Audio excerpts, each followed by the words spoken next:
bom dia, meu irmão. Graça e paz. Você que está nos acompanhando nessa manhã de quarta-feira, 18 de setembro de 2024, dando continuidade aos mandamentos de Deus. Nós vamos para o segundo mandamento nessa manhã. O segundo mandamento em Êxodo, capítulo 20, versículo 4, nos diz o seguinte: não farás para ti imagens de escultura, nem semelhança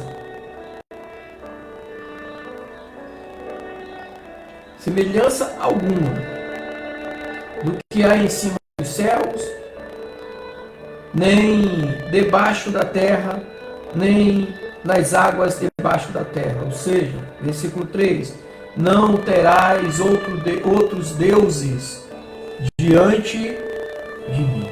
Não terás. Os ídolos de todos os tempos e lugares é um cuidado que nós temos que observar bastante em nossas vidas. Porque muitas das vezes os ídolos substituem Deus nas nossas vidas. E o resultado disso aí são desastrosas na vida do ser humano.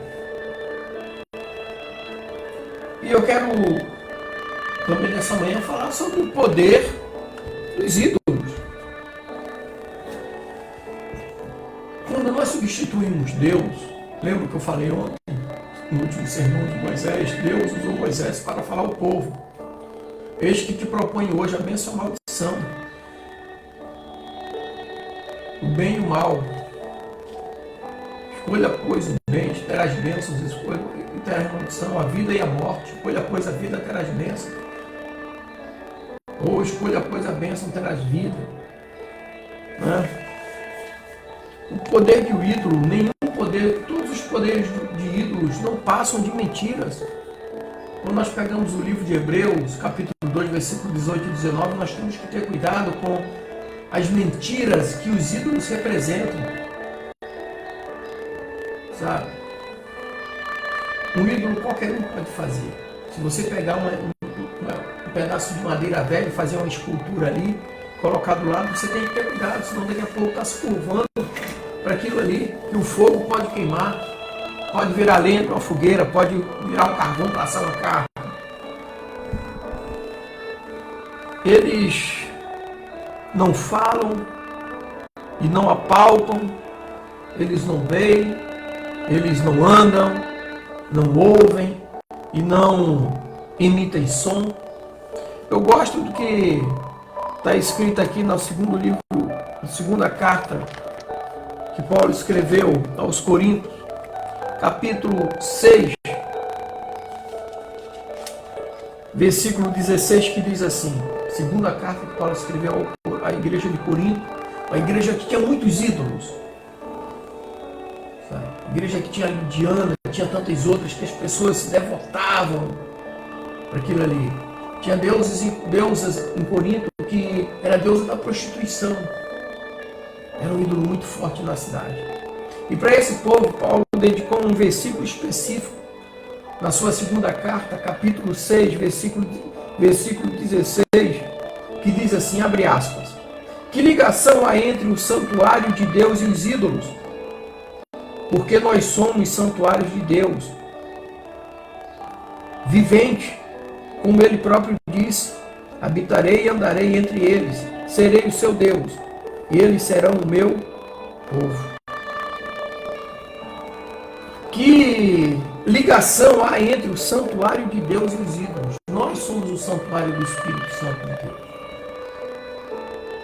Nós servimos a um Deus vivo, não precisamos de imagem, de escultura, acender vela para fulano, ciclano e beltrano, se nós temos Deus sobre as nossas vidas. Agora também nós temos que ter cuidado, aí agora eu vou lá para a carta que Paulo escreveu à igreja de Éfeso. Falar sobre os ídolos do cristão.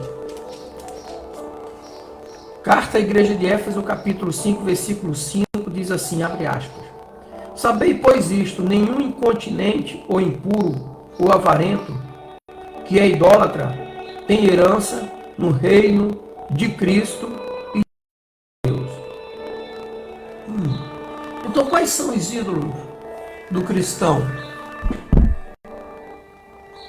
É esse cuidado que nós precisamos ter. Um tempo atrás, há muitos anos atrás, lá nos anos 90, eu dando aula em seminário no Rio de Janeiro, e alguém perguntou assim para mim, reverendo, pastor Dimas, o cristão pode ter ídolo?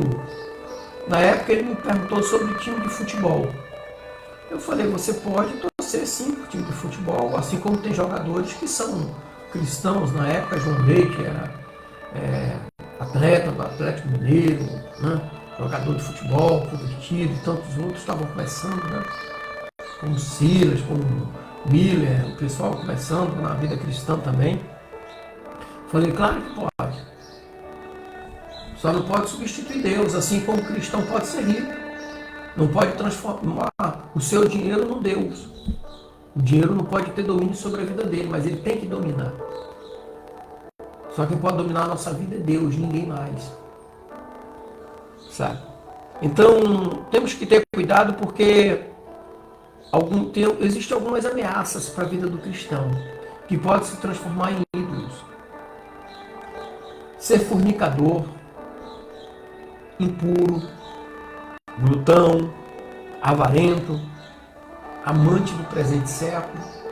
Essas coisas tornam-se ídolos na vida dos cristãos se ele não se cuidar.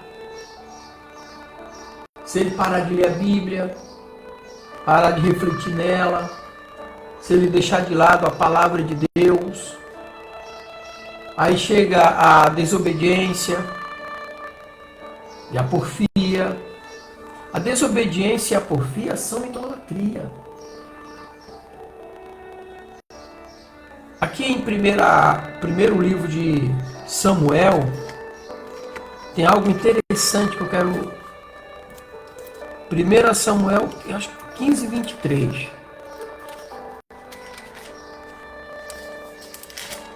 1 Samuel 15, 23 é algo interessante para nós falarmos também aqui. Que diz assim, porque a rebelião é como o pecado de feitiçaria, e a obstinação é como a idolatria e culto a ídolos do lar. Visto que rejeitastes a palavra do Senhor, ele também te rejeitou a ti, para que não sejas rei. Esse texto aqui fala da desobediência de Saul. Saul tomou como ídolo ali naquele momento a porfiar. O que é isso, porfiar? Resistir, questionar as coisas. Tem pessoas que questionam tudo. Sabe? Igual aquele filho, se o pai gosta de alguma coisa, ele não gosta. O que é que o senhor achou disso, pai? Eu achei, o pai diz, eu achei assim, eu achei. É um compositor. Aqui, Saul começou a ser opositor a Deus. Então isso aqui começa a se levantar um ídolo. Na tua vida é uma bandeira que você levanta, de ser contra tudo aquilo que Deus faz. Outro dia tem alguns comentaristas aí, canais de YouTube que questionam tudo, mas esquece o principal, que é adorar a Deus sobre todas as coisas. Em Apocalipse, capítulo 13, versículos 3 e 4, diz assim: Então vi uma de suas cabeças como golpeada de morte, mas essa ferida mortal foi curada, e toda a terra se maravilhou seguindo a besta. E adoraram o dragão, porque deu a sua autoridade à besta. Também adoraram a besta, dizendo: Quem é semelhante à besta? Quem pode pelejar contra ela? Esse aqui é o maior ídolo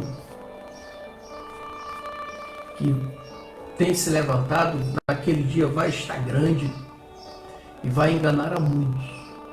Até alguns santos, como alguns santos hoje têm se enganado e têm enganado a muitos. Agora, nós temos que ter cuidado, porque o que é que vai acontecer com os idólatras? Isaías, capítulo 2, diz assim: os ídolos, o que é que vai acontecer, ou o que acontecerá com os idólatras? Isaías capítulo 2, versículo 18 ao 22, diz assim, abre aspas: os ídolos serão de todo destruídos. Então os homens se meterão nas cavernas das rochas e nos buracos da terra, ante o terror do Senhor e a glória da sua majestade, quando ele se levantar para espantar a terra. Naquele dia os homens lançarão as toupeiras e aos morcegos os seus ídolos de prata e os seus ídolos de ouro, que fizeram para ante eles se prostrarem. E meter-se-ão pelas fendas das rochas e pelas cavernas das penhas, ante o terror do Senhor e a glória da sua majestade, quando ele se levantar para espantar a terra. Afastai-vos, pois, o homem, cujo fôlego está no seu nariz, pois em quem é ele estimado? O que acontecerá com os ídolos? A manifestação do Deus Altíssimo. Os homens vão querer esconder, porque nada adiantou eles adorarem ídolos a vida toda. Jesus é o caminho, a verdade e a vida. E disse Jesus: ninguém vem, não é vai, vem ao Pai se não for por mim. Vem porque Ele é o Pai e Ele está com o Pai. Então vem, não é vai, não é ir para lá. É vem.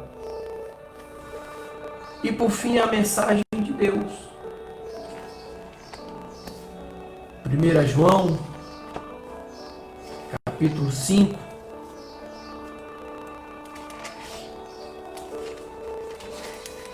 Versículo 21.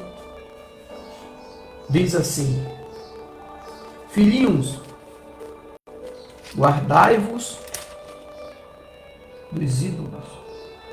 É como dissesse, tenha cuidado. Tenha cuidado. Não deixe de passear com sua família por causa de um jogo de futebol, uma novela. Não deixe de ir a um culto porque seu time está disputando a final do campeonato.